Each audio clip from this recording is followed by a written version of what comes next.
Hi everyone, quick video. This is my Panasonic RF-B40 and some of you know the story. Bought it on a whim, I think in 1989.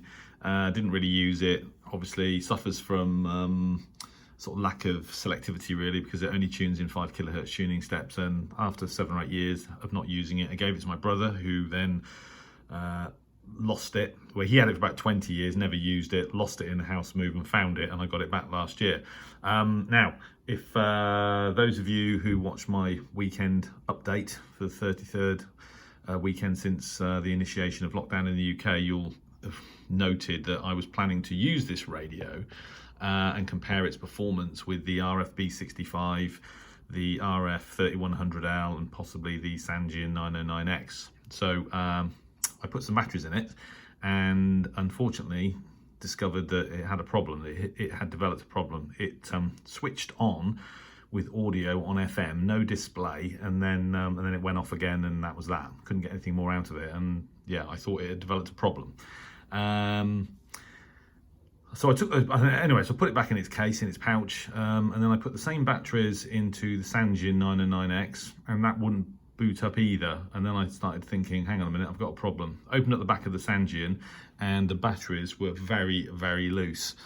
So this is a warning that, well, when I moved here, getting on for a year ago, I bought a lot of stuff from IKEA, and I actually went there to have a look. And while I was there, paying for some stuff, I bought these Alkalisk batteries.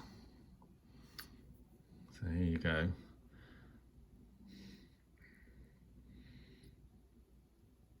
And they are very, very undersized because they don't work in the RF-B40, they don't work in the Sangean 909X, and I've never ever had an issue with putting batteries into either of these radios. Now, I've put energizers into this, and if I turn the volume up, well, you can see that it's working anyway.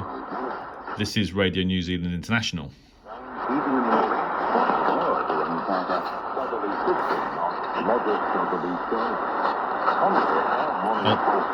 I'll do a separate video on the reception of RNZI, but just to make the point that these Alkalisk batteries,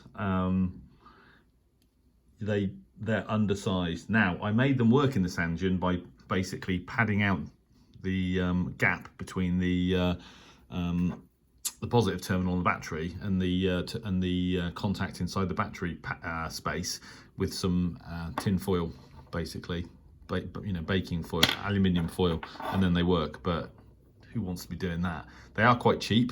Can't remember what I paid for them, but they're a lot cheaper than Duracell or whatever, but they obviously won't last as long. So anyway, just a warning that if you go to IKEA and you decide to buy some of these Alkalisk batteries, because they are quite cheap, they don't fit. They're too small. At least they are in these two radios, and I'm pretty sure if I put them in another of my radios, I'd have the same problem. So just to let you know. Anyway, thanks for watching.